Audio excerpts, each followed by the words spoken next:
Chapter 1. I am happy to join with you today in what will go down in history as the greatest demonstration for freedom in the history of our nation. 50 years ago, a great American, in whose symbolic shadow we stand today, signed the Emancipation Proclamation. This momentous decree came as a great beacon light of hope to millions of Negro slaves who had been seared in the flames of withering injustice. It came as a joyous daybreak to end the long night of their captivity. But 100 years later, the Negro still is not free. 100 years later, the life of the Negro is still sadly crippled by the manacles of segregation and the chains of discrimination. 100 years later, the Negro lives on a lonely island of poverty in the midst of a vast ocean of material prosperity. 100 years later, the Negro is still languished in the corners of American society and finds himself an exile in his own land. And so we've come here today to dramatize a shameful condition. In a sense, we've come to our nation's capital to cash a check. When the architects of our republic wrote the magnificent words of the Constitution and the Declaration of Independence, they were signing a promissory note to which every American was to fall heir. This note was a promise that all men, yes, black men as well as white men, would be guaranteed the unalienable rights of life, liberty and the pursuit of happiness. It is obvious today that America has defaulted on this promissory note, insofar as her citizens of color are concerned. Instead of honoring this sacred obligation, America has given the Negro people a bad check, a check which has come back marked insufficient funds. But we refuse to believe that the Bank of Justice is bankrupt. We refuse to believe that there are insufficient funds in the great vaults of opportunity of this nation. And so, we've come to cash this check, a check that will give us upon demand the riches of freedom and the security of justice. We have also come to this hallowed spot to remind America of the fierce urgency of now. This is no time to engage in the luxury of cooling off or to take the tranquilizing drug of gradualism. Now is the time to make real the promises of democracy. Now is the time to rise from the dark and desolate valley of segregation to the sunlit path of racial justice. Now is the time to lift our nation from the quicksands of racial injustice to the solid rock of brotherhood.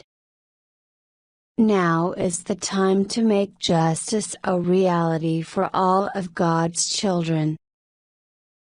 It would be fatal for the nation to overlook the urgency of the moment.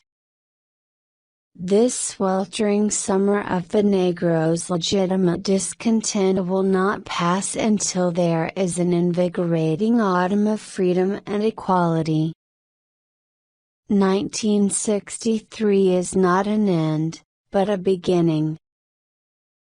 And those who hope that the Negro needed to blow off steam and will now be content will have a rude awakening if the nation returns to business as usual.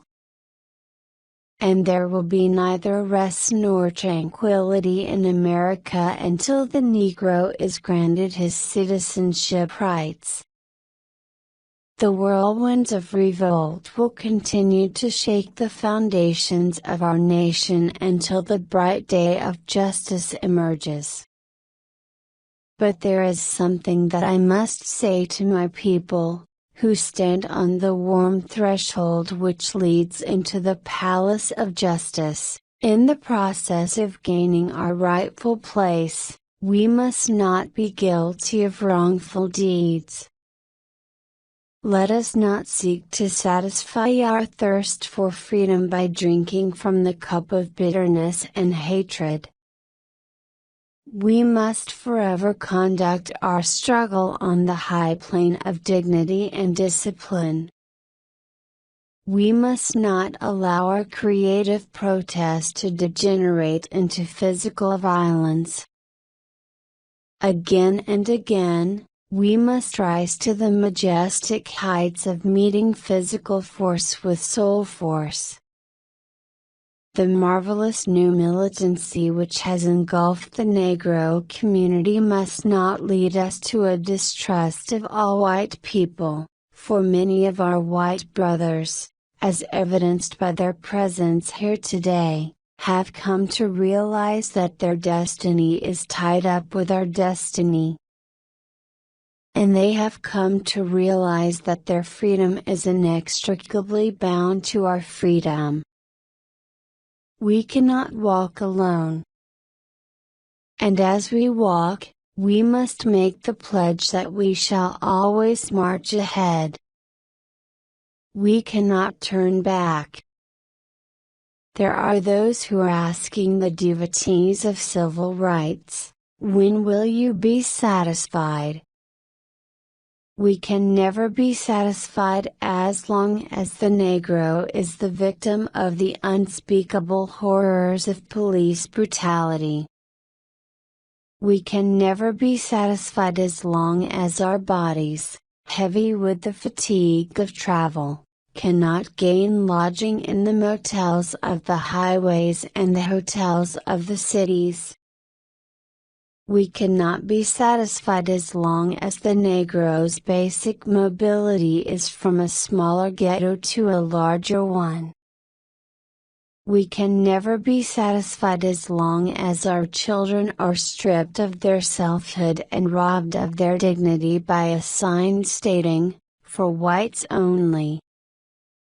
We cannot be satisfied as long as a Negro in Mississippi cannot vote and a Negro in New York believes he has nothing for which to vote. No, no, we are not satisfied, and we will not be satisfied until justice rolls down like waters, and righteousness like a mighty stream. I am not unmindful that some of you have come here out of great trials and tribulations. Some of you have come fresh from narrow jail cells. And some of you have come from areas where your quest for freedom left you battered by the storms of persecution and staggered by the winds of police brutality. You have been the veterans of creative suffering.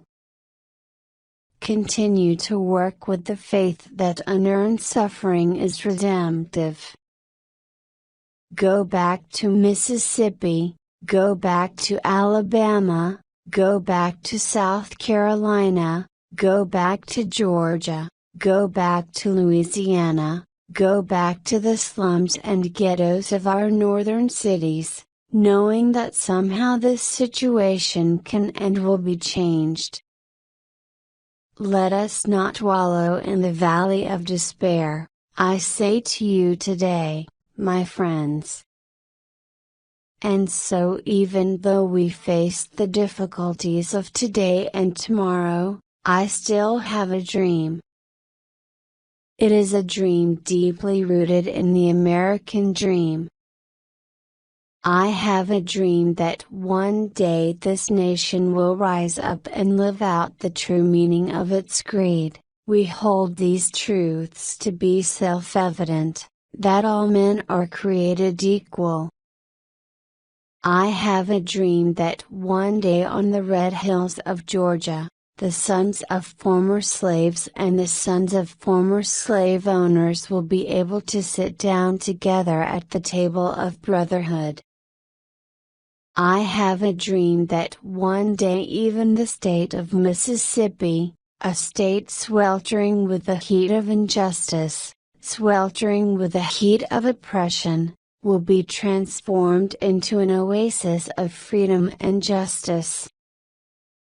I have a dream that my 4 little children will one day live in a nation where they will not be judged by the color of their skin but by the content of their character. I have a dream today. I have a dream that one day, down in Alabama, with its vicious racists, with its governor having his lips dripping with the words of interposition and nullification, one day right there in Alabama little black boys and black girls will be able to join hands with little white boys and white girls as sisters and brothers. I have a dream today. I have a dream that one day every valley shall be exalted, and every hill and mountain shall be made low, the rough places will be made plain, and the crooked places will be made straight, and the glory of the Lord shall be revealed and all flesh shall see it together. This is our hope, and this is the faith that I go back to the South with. With this faith, we will be able to hew out of the mountain of despair a stone of hope. With this faith, we will be able to transform the jangling discords of our nation into a beautiful symphony of brotherhood. With this faith, we will be able to work together, to pray together, to struggle together, to go to jail together, to stand up for freedom together, knowing that we will be free one day. And this will be the day when all of God's children will be able to sing with new meaning, "My country 'tis of thee, sweet land of liberty, of thee I sing. Land where my fathers died, land of the pilgrim's pride. From every mountainside, let freedom ring." And if America is to be a great nation, this must become true. And so let freedom ring from the prodigious hilltops of New Hampshire. Let freedom ring from the mighty mountains of New York. Let freedom ring from the heightening Alleghenies of Pennsylvania. Let freedom ring from the snow-capped Rockies of Colorado. Let freedom ring from the curvaceous slopes of California. But not only that, let freedom ring from Stone Mountain of Georgia. Let freedom ring from Lookout Mountain of Tennessee. Let freedom ring from every hill and molehill of Mississippi. From every mountainside, let freedom ring.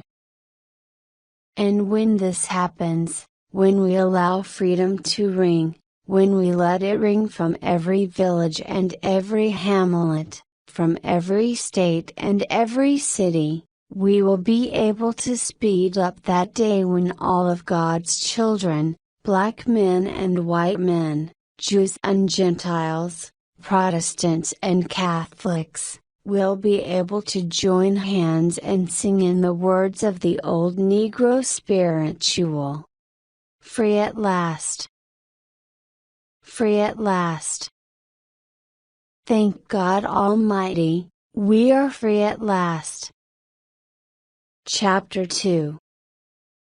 Fellow citizens of the United States, in compliance with the customs old as the government itself, I appear before you to address you briefly and to take, in your presence, the oath prescribed by the Constitution of the United States, to be taken by the President before he enters on the execution of his office. I do not consider it necessary, at present, for me to discuss those matters of administration about which there is no special anxiety, or excitement. Apprehension seems to exist among the people of the southern states that by the accession of a Republican administration, their property and their peace and personal security are to be endangered. There has never been any reasonable cause for such apprehension. Indeed, the most ample evidence to the contrary has all the while existed and been open to their inspection. It is found in nearly all the published speeches of him who now addresses you. I do but quote from one of those speeches when I declare that I have no purpose, directly or indirectly, to interfere with the institution of slavery in the states where it exists. I believe I have no lawful right to do so, and I have no inclination to do so. Those who nominated and elected me did so with full knowledge that I had made this and many similar declarations, and had never recanted them. And, more than this, they placed in the platform for my acceptance, and as a law to themselves and to me, the clear and emphatic resolution which I now read.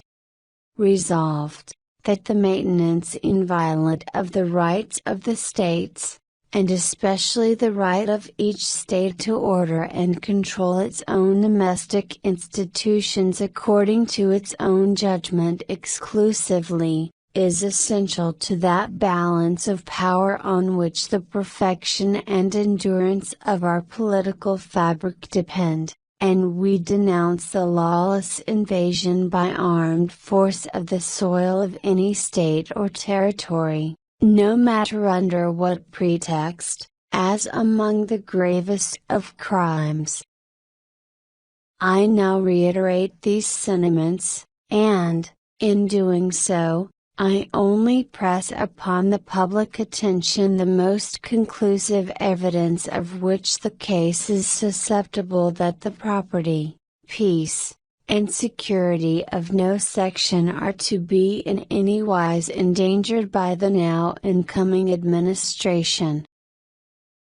I add, too, that all the protection which, consistently with the Constitution and the laws, can be given, will be cheerfully given to all the states when lawfully demanded, for whatever cause, as cheerfully to one section as to another.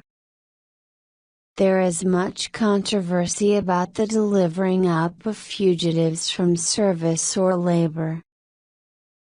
The clause I now read is as plainly written in the Constitution as any other of its provisions. No person held to service or labor in one state, under the laws thereof, escaping into another, shall in consequence of any law or regulation therein be discharged from such service or labor, but shall be delivered up on claim of the party to whom such service or labor may be due.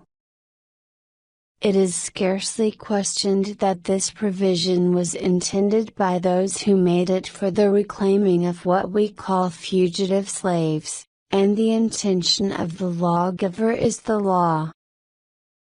All members of Congress swear their support to the whole Constitution, to this provision as much as to any other. To the proposition, then, that slaves whose cases come within the terms of this clause shall be delivered up, their oaths are unanimous.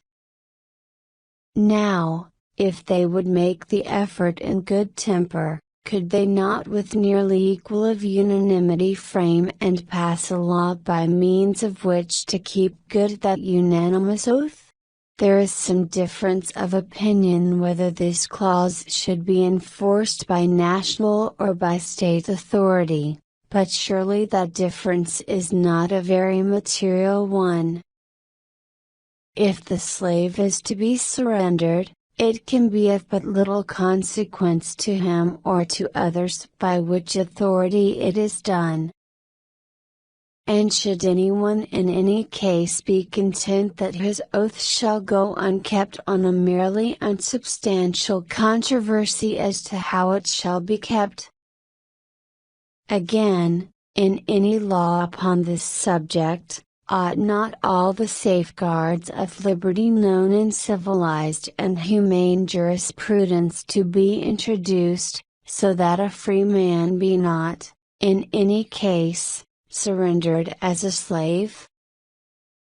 And might it not be well at the same time to provide by law for the enforcement of that clause in the Constitution which guarantees that the citizen of each state shall be entitled to all privileged and immunities of citizens in the several states?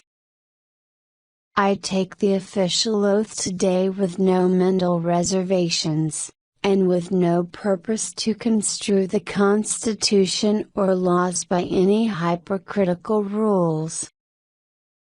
And while I do not choose now to specify particular acts of Congress as proper to be enforced, I do suggest that it will be much safer for all, both in official and private stations, to conform to and abide by all those acts which stand unrepealed, than to violate any of them, trusting to find impunity in having them held to be unconstitutional. It is 72 years since the first inauguration of a president under a national constitution. During that period 15 different and greatly distinguished citizens have, in succession, administered the executive branch of the government. They have conducted it through many perils, and generally with great success. Yet, with all the scope of precedent, I now enter upon the same task for the brief constitutional term of 4 years under great and peculiar difficulty. A disruption of the Federal Union, heretofore only menaced, is now formidably attempted. I hold that, in contemplation of universal law and of the Constitution, the union of these states is perpetual. Perpetuity is implied, if not expressed, in the fundamental law of all national governments. It is safe to assert that no government proper ever had a provision in its organic law for its own termination. Continue to execute all the express provisions of our national Constitution, and the Union will endure forever, it being impossible to destroy it except by some action not provided for in the instrument itself. Again, if the United States be not a government proper, but an association of states in the nature of contract merely, can it, as a contract, be peaceably unmade by less than all the parties who made it? One party to a contract may violate it, break it, so to speak, but does it not require all to lawfully rescind it? Descending from these general principles, we find the proposition that in legal contemplation the Union is perpetual confirmed by the history of the Union itself. The Union is much older than the Constitution. It was formed, in fact, by the Articles of Association in 1774. It was matured and continued by the Declaration of Independence in 1776. It was further matured, and the faith of all the then 13 states expressly plighted and engaged that it should be perpetual, by the Articles of Confederation in 1778. And, finally, in 1787 one of the declared objects for ordaining and establishing the Constitution was to form a more perfect union. But if the destruction of the Union by one or by a part only of the states be lawfully possible, the Union is less perfect than before the Constitution, having lost the vital element of perpetuity. It follows from these views that no state upon its own mere motion can lawfully get out of the Union, that resolves and ordinances to that effect are legally void, and that acts of violence, within any state or states, against the authority of the United States, are insurrectionary or revolutionary, according to circumstances. I therefore consider that, in view of the Constitution and the laws, the Union is unbroken, and to the extent of my ability I shall take care, as the Constitution itself expressly enjoins upon me, that the laws of the Union be faithfully executed in all the states. Doing this I deem to be only a simple duty on my part, and I shall perform it so far as practicable, unless my rightful masters, the American people, shall withhold the requisite means, or in some authoritative manner direct the contrary. I trust this will not be regarded as a menace, but only as the declared purpose of the Union that it will constitutionally defend and maintain itself. In doing this, there needs to be no bloodshed or violence, and there shall be none, unless it be forced upon the national authority. The power confided to me will be used to hold, occupy, and possess the property and places belonging to the government, and to collect the duties and imposts, but beyond what may be necessary for these objects, there will be no invasion, no using of force against or among the people anywhere.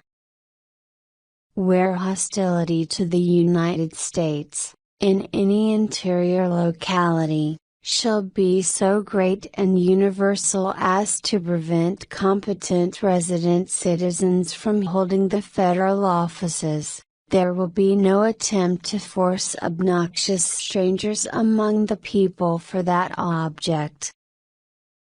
While the strict legal right may exist in the government to enforce the exercise of these offices, the attempt to do so would be so irritating, and so nearly impracticable withal, that I deem it better to forego for the time the uses of such offices. The mails, unless repelled, will continue to be furnished in all parts of the Union. So far as possible, the people everywhere shall have that sense of perfect security which is most favorable to calm thought and reflection. The course here indicated will be followed unless current events and experience shall show a modification or change to be proper, and in every case and exigency my best discretion will be exercised according to circumstances actually existing, and with a view and a hope of a peaceful solution of the national troubles and the restoration of fraternal sympathies and affections. that there are persons in one section or another who seek to destroy the Union at all events, and are glad of any pretext to do it, I will neither affirm nor deny, but if there be such, I need address no word to them. To those, however, who really love the Union may I not speak. Before entering upon so grave a matter as the destruction of our national fabric, with all its benefits, its memories, and its hopes, would it not be wise to ascertain precisely why we do it? Will you hazard so desperate a step while there is any possibility that any portion of the ills you fly from have no real existence? Will you, while the certain ills you fly to are greater than all the real ones you fly from, will you risk the commission of so fearful a mistake? All profess to be content in the Union if all constitutional rights can be maintained. Is it true, then, that any right, plainly written in the Constitution, has been denied? I think not. Happily the human mind is so constituted that no party can reach to the audacity of doing this.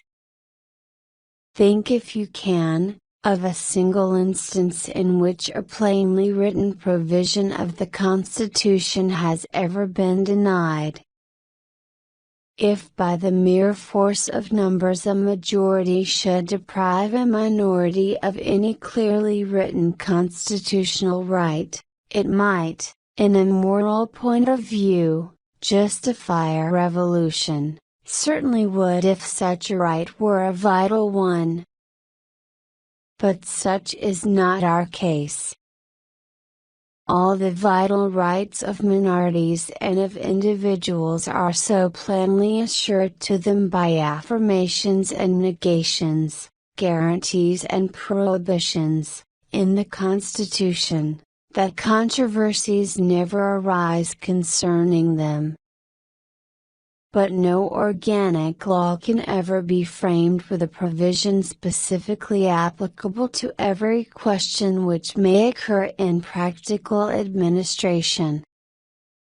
No foresight can anticipate, nor any document of reasonable length contain, express provisions for all possible questions. Shall fugitives from labor be surrendered by national or state authority? The Constitution does not expressly say. May Congress prohibit slavery in the territories? The Constitution does not expressly say.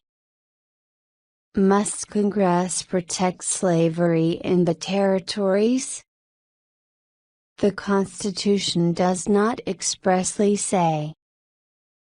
From questions of this class spring all our constitutional controversies, and we divide upon them into majorities and minorities.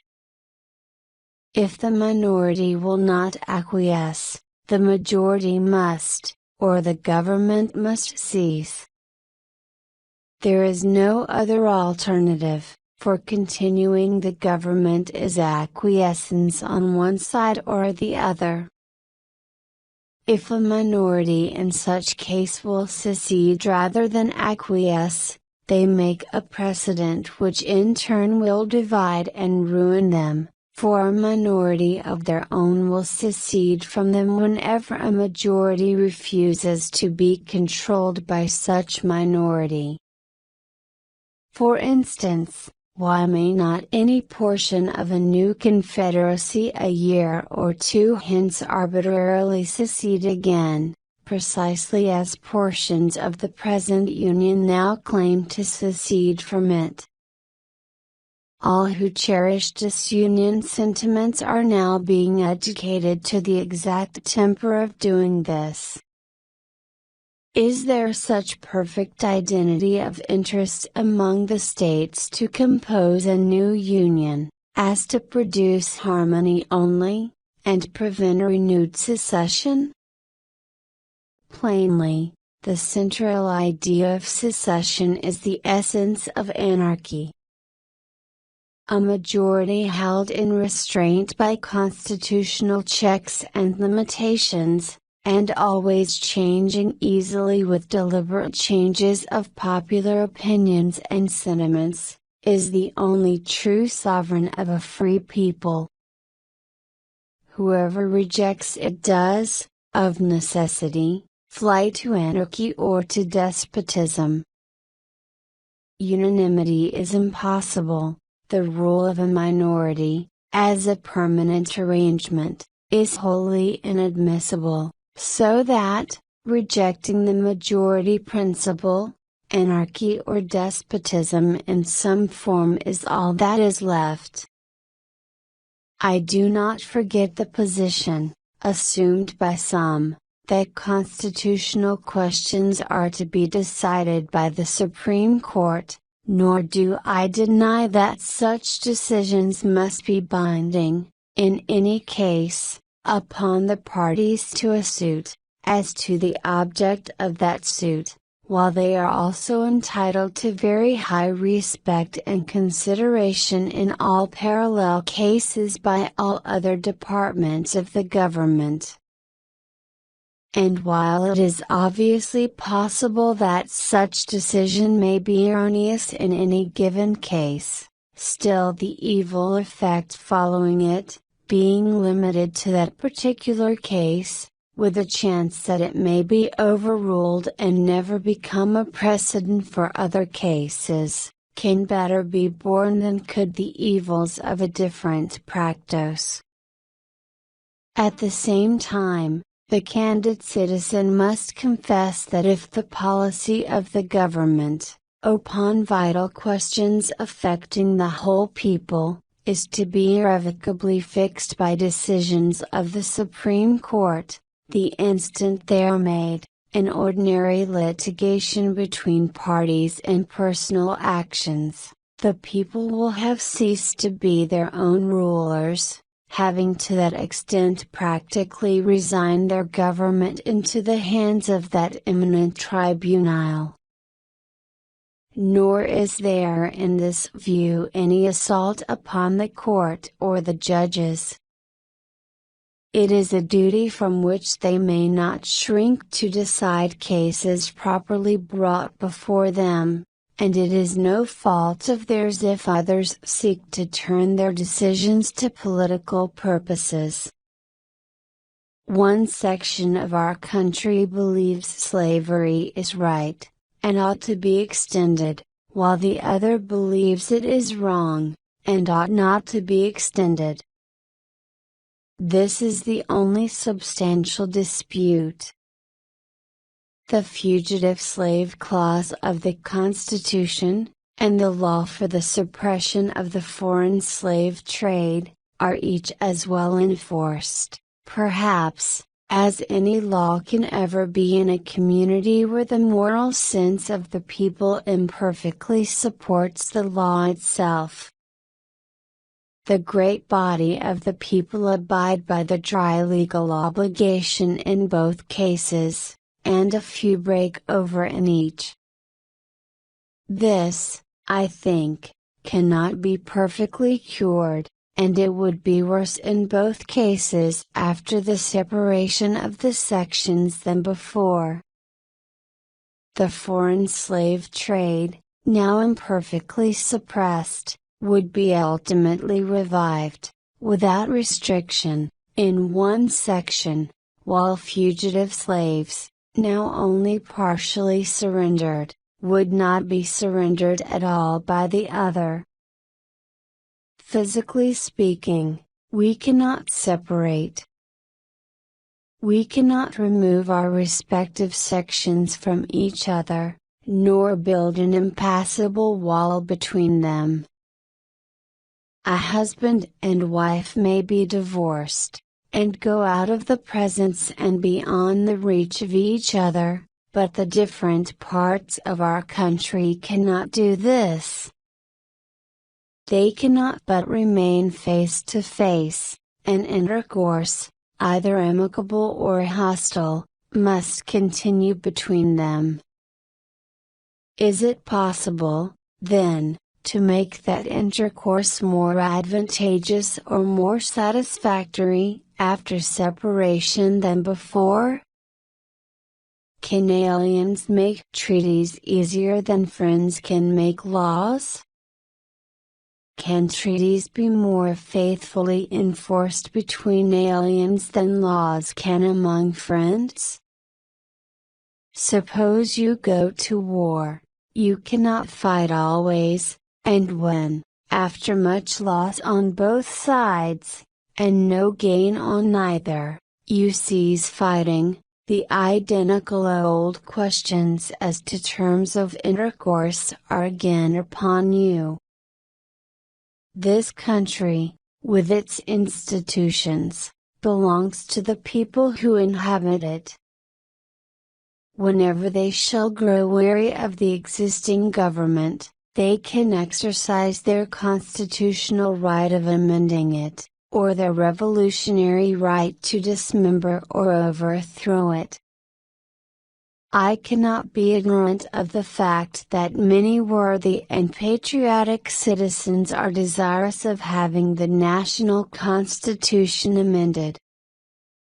While I make no recommendation of amendments, I fully recognize the rightful authority of the people over the whole subject, to be exercised in either of the modes prescribed in the instrument itself, and I should, under existing circumstances, favor rather than oppose a fair opportunity being afforded the people to act upon it. I will venture to add that to me the convention mode seems preferable, in that it allows amendments to originate with the people themselves, instead of only permitting them to take or reject propositions originated by others not especially chosen for the purpose, and which might not be precisely such as they would wish to either accept or refuse. I understand a proposed amendment to the Constitution, which amendment, however, I have not seen, has passed Congress, to the effect that the federal government shall never interfere with the domestic institutions of the states, including that of persons held to service. To avoid misconstruction of what I have said, I depart from my purpose not to speak of particular amendments so far as to say that, holding such a provision to now be implied constitutional law, I have no objection to its being made express and irrevocable.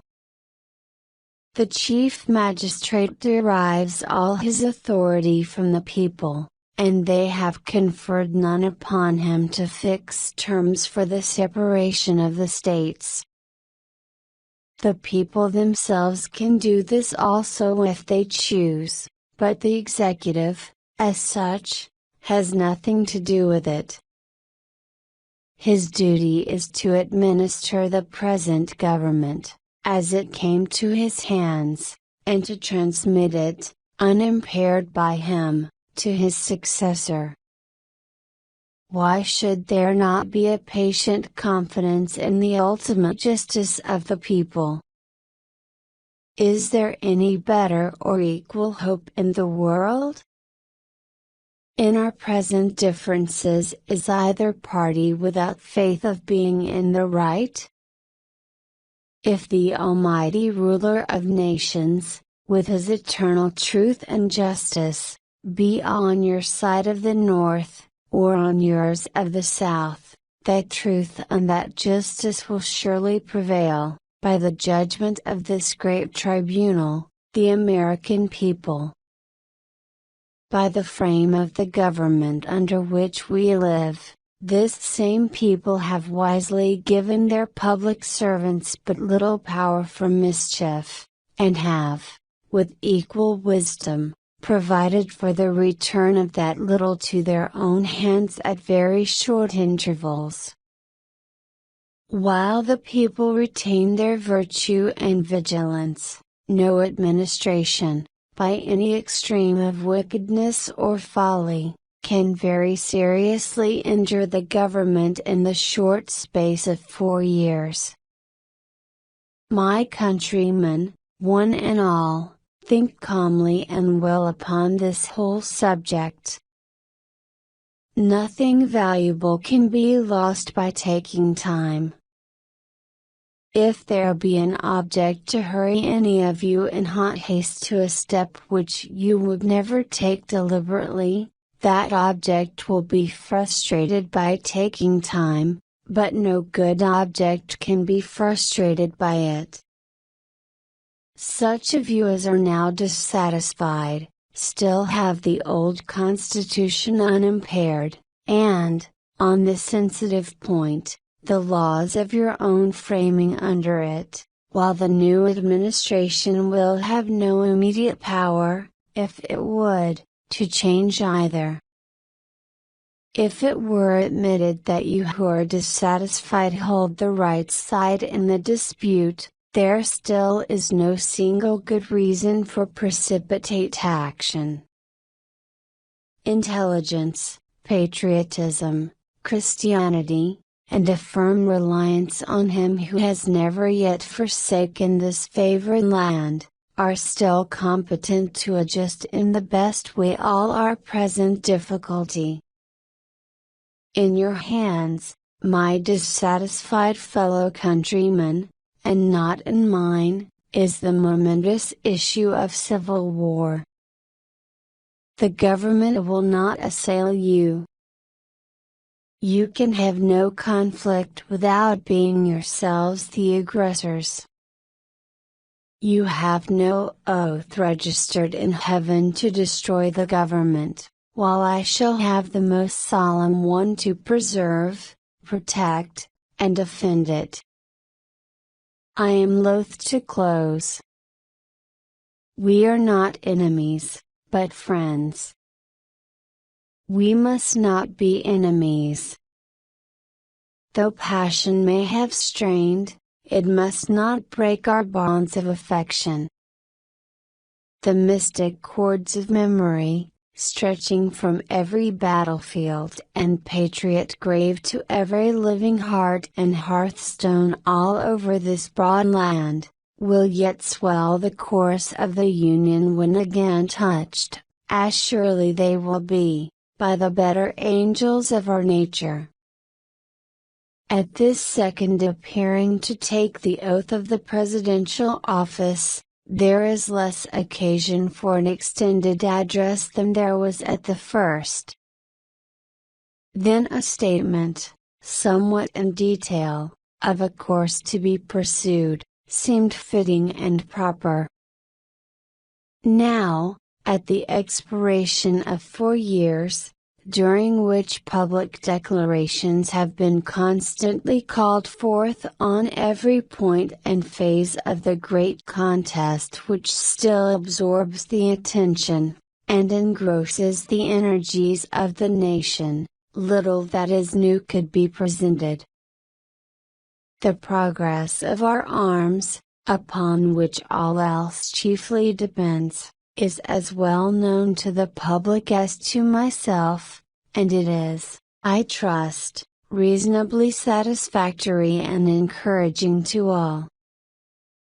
With high hope for the future, no prediction in regard to it is ventured. On the occasion corresponding to this 4 years ago, all thoughts were anxiously directed to an impending civil war. All dreaded it, all sought to avert it.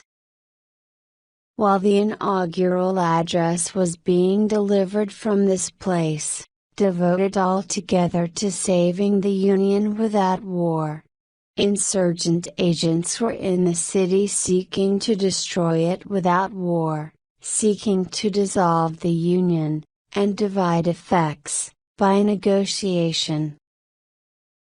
Both parties deprecated war, but one of them would make war rather than let the nation survive, and the other would accept war rather than let it perish.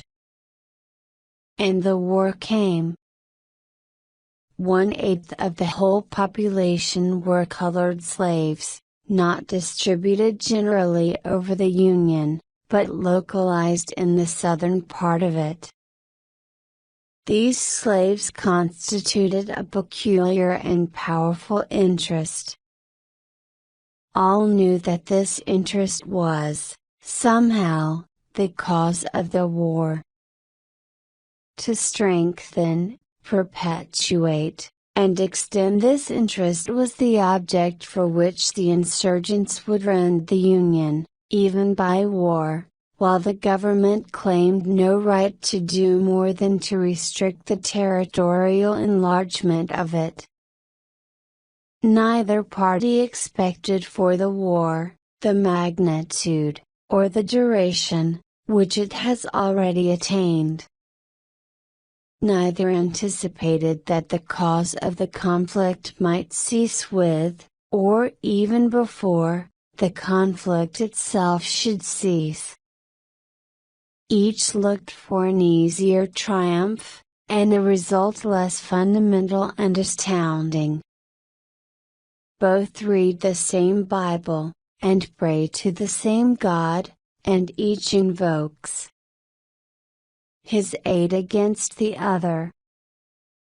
It may seem strange that any men should dare to ask a just God's assistance in wringing their bread from the sweat of other men's faces, but let us judge not that we be not judged. The prayers of both could not be answered, that of neither has been answered fully. The Almighty has His own purposes. Woe unto the world because of offenses, for it must needs be that offenses come, but woe to that man by whom the offense cometh.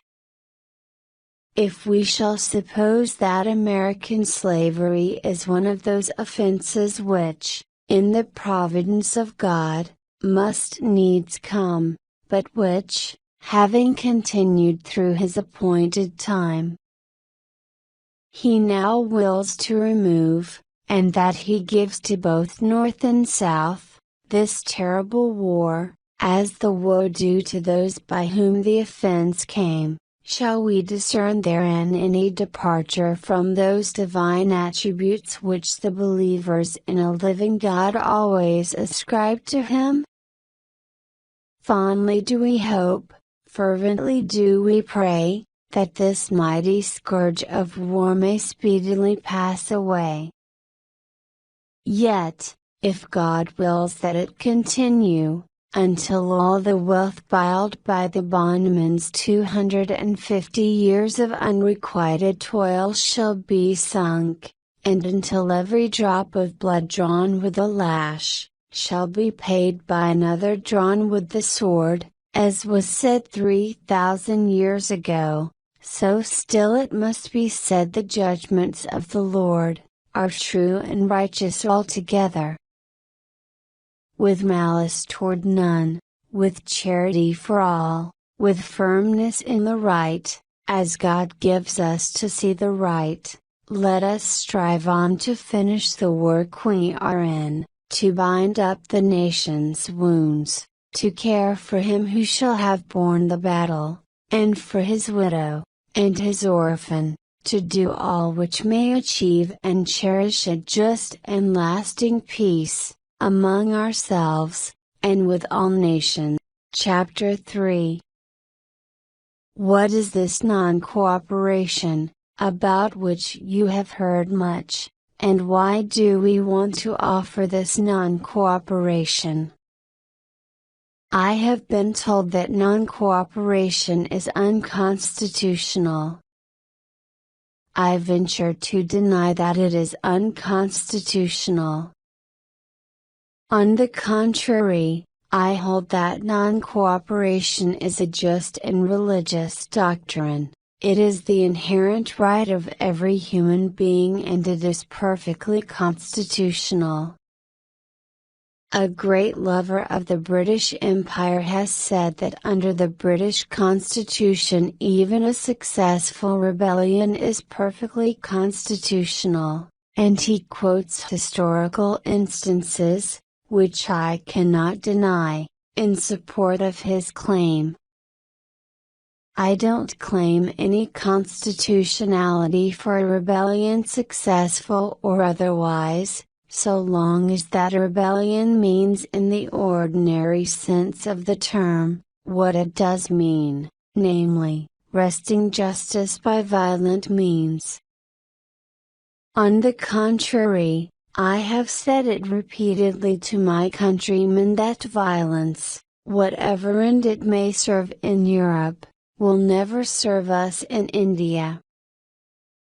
I tell you that while my friend believes also in the doctrine of violence and has adopted the doctrine of nonviolence as a weapon of the weak, I believe in the doctrine of nonviolence as a weapon of the strongest.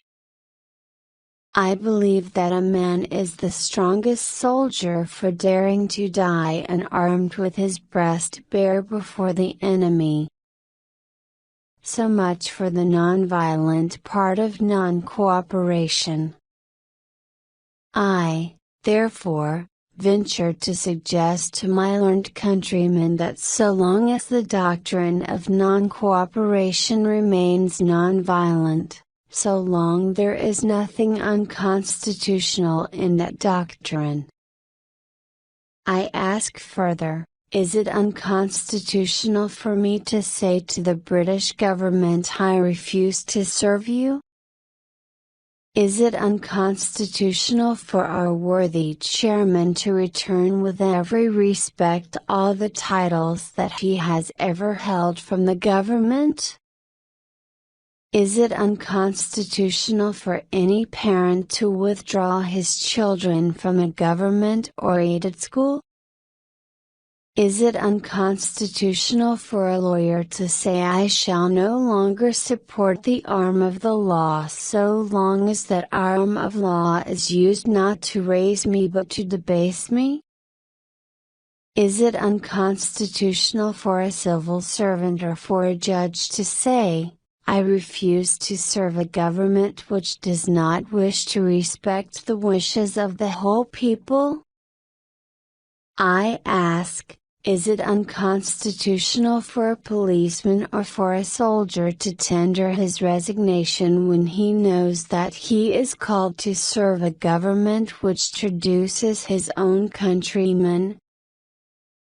Is it unconstitutional for me to go to the agriculturist and say to him it's not wise for you to pay any taxes, if these taxes are used by the government not to raise you but to weaken you? I hold and I venture to submit, that there is nothing unconstitutional in it. What is more, I have done every one of these things in my life, and nobody has questioned the constitutional character of it.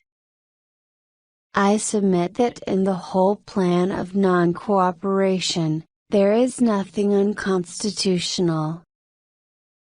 But I do venture to suggest that it will be highly unconstitutional in the midst of this unconstitutional government, in the midst of a nation which has built up its magnificent constitution, for the people of India to become weak and to crawl on their belly. It will be highly unconstitutional for the people of India to pocket every insult that is offered to them. It is highly unconstitutional for the 70 millions of Mohammedans of India to submit to a violent wrong done to their religion. It is highly unconstitutional for the whole of India to sit still and cooperate with an unjust government which has trodden under its feet the honor of the Punjab. I say to my countrymen, so long as you have a sense of honor and so long as you wish to remain the descendants and defenders of the noble traditions that have been handed to you for generations after generations, it is unconstitutional for you not to non-cooperate and unconstitutional for you to cooperate with a government which has become so unjust as our government has become. I'm not anti-English, I'm not anti-British, I'm not anti any government, but I am anti-untruth, anti-humbug and anti-injustice. So long as the government spells injustice, it may regard me as its enemy, implacable enemy. Until we have wrung justice, and until we have wrung our self-respect from unwilling hands and from unwilling pens, there can be no cooperation.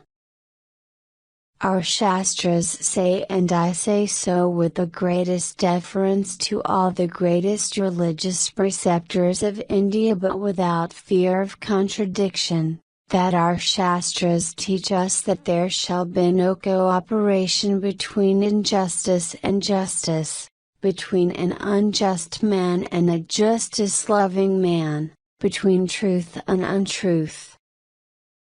Cooperation is a duty only so long as government protects your honor, and non-cooperation is an equal duty when the government, instead of protecting, robs you of your honor. That's the doctrine of non-cooperation. Chapter 4. This is a day of national consecration. And I am certain that on this day my fellow Americans expect that on my induction into the presidency, I will address them with a candor and a decision which the present situation of our people impels. This is preeminently the time to speak the truth, the whole truth, frankly and boldly. Nor need we shrink from honestly facing conditions in our country today. This great nation will endure, as it has endured, will revive and will prosper. So, first of all, let me assert my firm belief that the only thing we have to fear is fear itself, nameless, unreasoning, unjustified terror which paralyzes needed efforts to convert retreat into advance. In every dark hour of our national life, a leadership of frankness and of vigors has met with that understanding and support of the people themselves which is essential to victory. And I am convinced that you will again give that support to leadership in these critical days. In such a spirit on my part and on yours we face our common difficulties. They concern, thank God, only material things. Values have shrunk to fantastic levels, taxes have risen, our ability to pay has fallen, government of all kinds is faced by serious curtailment of income, the means of exchange are frozen in the currents of trade, the withered leaves of industrial enterprise lie on every side, farmers find no markets for their produce, and the savings of many years and thousands of families are gone. More important, a host of unemployed citizens face the grim problem of existence, and an equally great number toil with little return. Only a foolish optimist can deny the dark realities of the moment. And yet our distress comes from no failure of substance. We are stricken by no plague of locusts. Compared with the perils which our forefathers conquered, because they believed and were not afraid, we have still much to be thankful for. Nature still offers her bounty and human efforts have multiplied it. Plenty is at our doorstep, but a generous use of it languishes in the very sight of the supply.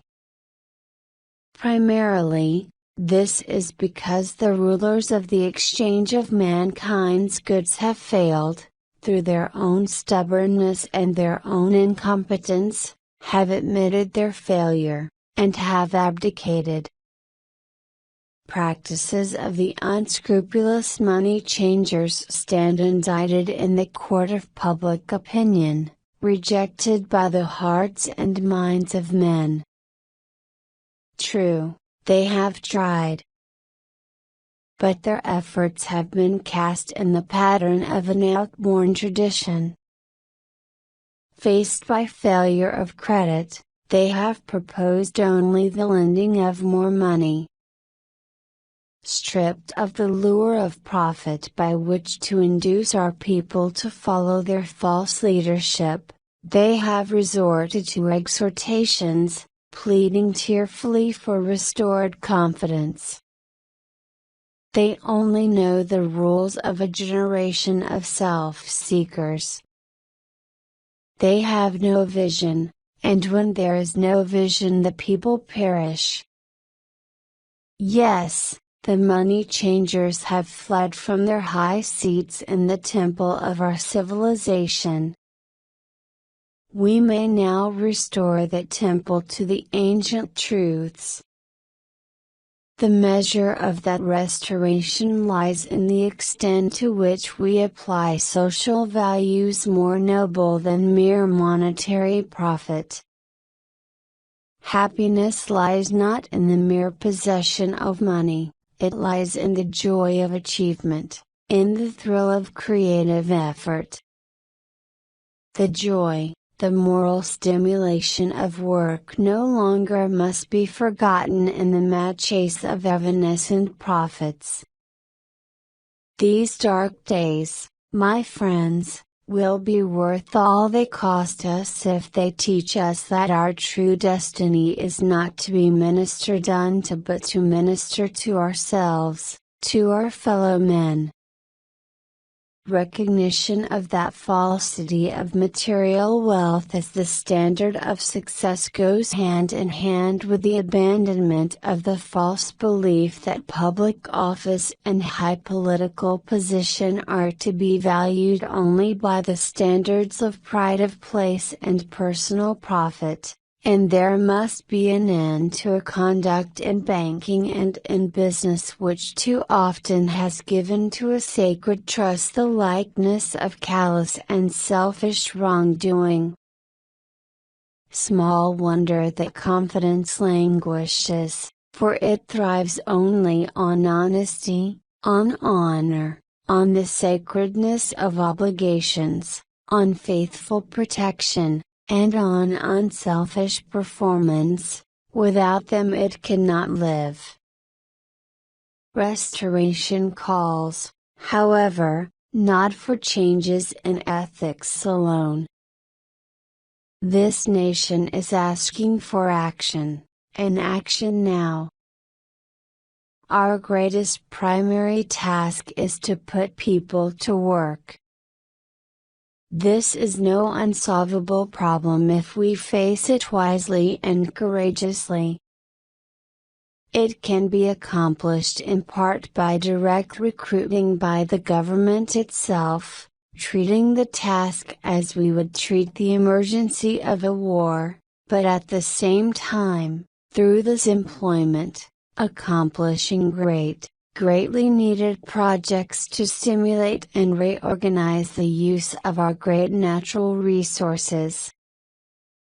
Hand in hand with that we must frankly recognize the overbalance of population in our industrial centers and by engaging on a national scale in a redistribution, endeavor to provide a better use of the land for those best fitted for the land. Yes, the task can be helped by definite efforts to raise the values of agricultural products, and with this the power to purchase the output of our cities. It can be helped by preventing realistically the tragedy of the growing loss through foreclosure of our small homes and our farms.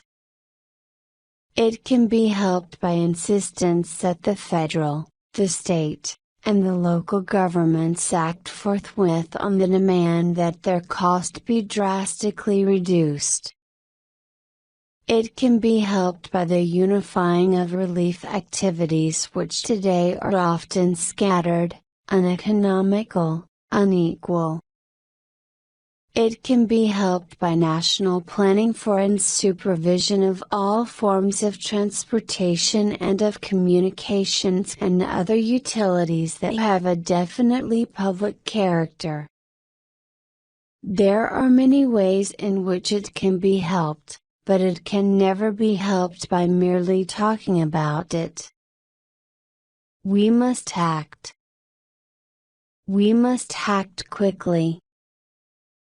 And finally, in our progress towards a resumption of work, we require two safeguards against a return of the evils of the old order. There must be a strict supervision of all banking and credits and investments. There must be an end to speculation with other people's money.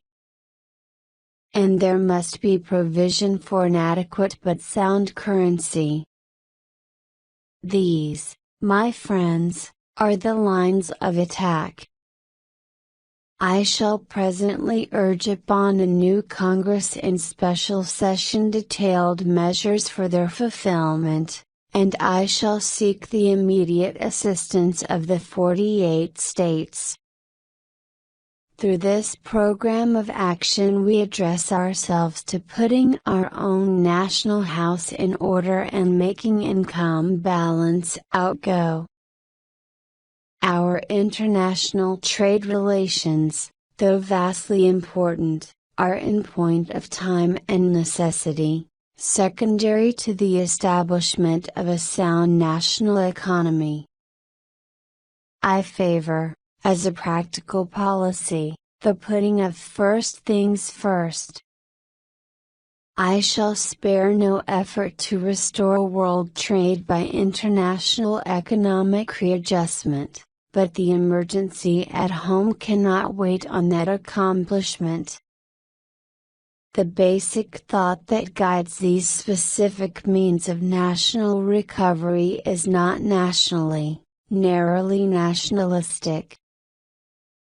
It is the insistence, as a first consideration, upon the interdependence of the various elements and parts of the United States of America, a recognition of the old and permanently important manifestation of the American spirit of the pioneer. It is the way to recovery. It is the immediate way. It is the strongest assurance that recovery will endure. In the field of world policy, I would dedicate this nation to the policy of the good neighbor, the neighbor who resolutely respects himself and, because he does so, respects the rights of others, the neighbor who respects his obligations and respects the sanctity of his agreements and with a world of neighbors. If I read the temper of our people correctly, we now realize, as we have never realized before, our interdependence on each other, that we cannot merely take, but we must give as well, that if we are to go forward, we must move as a trained and loyal army willing to sacrifice for the good of a common discipline, because without such discipline no progress can be made, no leadership becomes effective. We are, I know, ready and willing to submit our lives and our property to such discipline, because it makes possible leadership which aims at the larger good. This, I propose to offer, pledging that the larger purposes will bind upon us all as a sacred obligation with a unity of duty hitherto evoked only in times of armed strife. With this pledge taken, I assume unhesitatingly the leadership of this great army of our people dedicated to a disciplined attack upon our common problems. Action in this image, action to this end is feasible under the form of government which we have inherited from our ancestors. Our Constitution is so simple, so practical that it is possible always to meet extraordinary needs by changes in emphasis and arrangement without loss of essential form. That is why our constitutional system has proved itself the most superbly enduring political mechanism the modern world has ever seen. It has met every stress of vast expansion of territory, of foreign wars, of bitter internal strife, of world relations. And it is to be hoped that the normal balance of executive and legislative authority may be wholly equal, wholly adequate to meet the unprecedented task before us. But it may be that an unprecedented demand and need for undelayed action may call for temporary departure from that normal balance of public procedure. I am prepared under my constitutional duty to recommend the measures that a stricken nation in the midst of a stricken world may require. These measures, or such other measures as the Congress may build out of its experience and wisdom, I shall seek, within my constitutional authority, to bring to speedy adoption. But, in the event that the Congress shall fail to take one of these two courses, in the event that the national emergency is still critical, I shall not evade the clear course of duty that will then confront me. I shall ask the Congress for the one remaining instrument to meet the crisis, broad executive power to wage a war against the emergency, as great as the power that would be given to me if we were in fact invaded by a foreign foe. For the trust reposed in me, I will return the courage and the devotion that befit the time. I can do no less. We face the arduous days that lie before us in the warm courage of national unity, with the clear consciousness of seeking old and precious moral values, with the clean satisfaction that comes from the stern performance of duty by old and young alike. We aim at the assurance of a rounded, a permanent national life. We do not distrust the future of essential democracy. The people of the United States have not failed. In their need they have registered a mandate that they want direct, vigorous action. They have asked for discipline and direction under leadership. They have made me the present instrument of their wishes. In the spirit of the gift I take it. In this dedication of a nation, we humbly ask the blessing of God. May He protect each and every one of us. May He guide me in the days to come. Chapter 5. Vice President Johnson, Mr. Speaker, Mr. Chief Justice, President Eisenhower, Vice President Nixon, President Truman, Reverend clergy, fellow citizens. We observe today not a victory of party but a celebration of freedom, symbolizing an end as well as a beginning, signifying renewal as well as change. For I have sworn before you and Almighty God the same solemn oath our forebears prescribed nearly a century and 3/4 ago. The world is very different now. For man holds in his mortal hands the power to abolish all forms of human poverty and all forms of human life. And yet the same revolutionary beliefs for which our forebears fought are still at issue around the globe, the belief that the rights of man come not from the generosity of the state but from the hand of God. We dare not forget today that we are the heirs of that first revolution.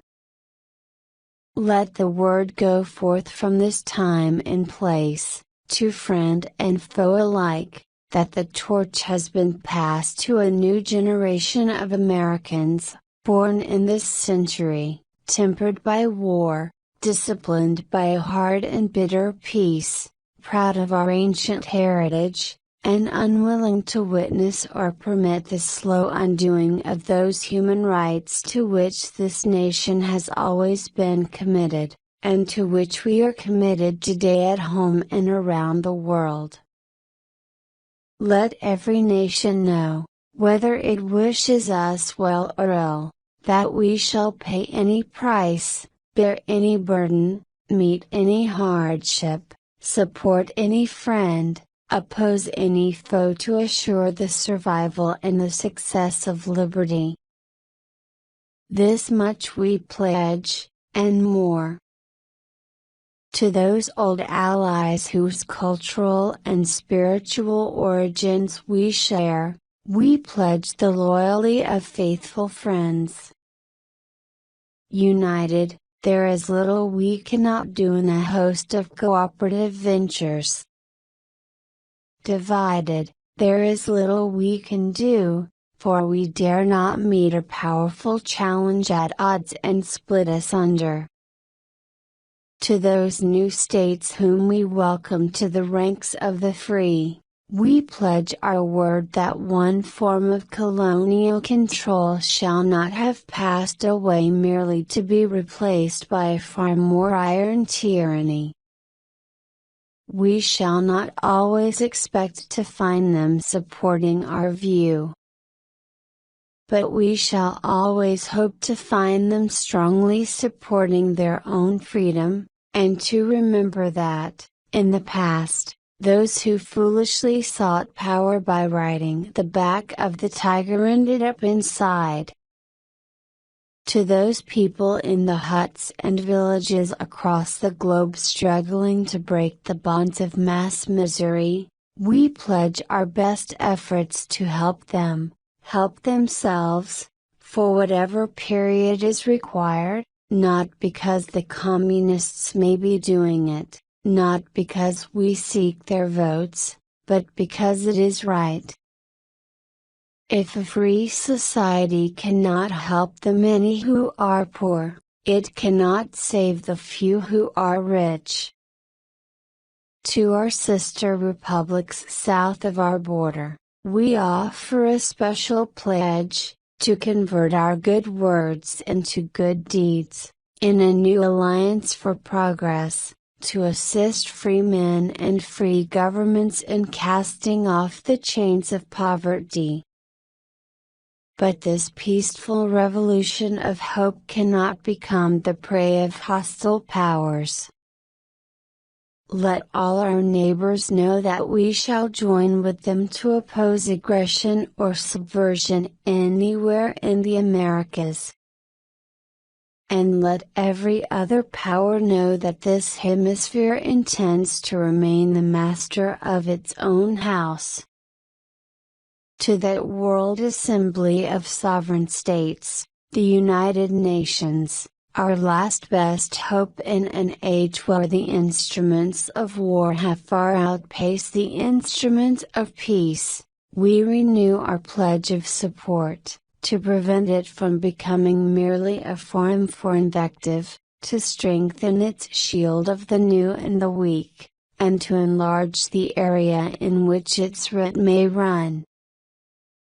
Finally, to those nations who would make themselves our adversary, we offer not a pledge but a request, that both sides begin anew the quest for peace, before the dark powers of destruction unleashed by science engulf all humanity in planned or accidental self-destruction.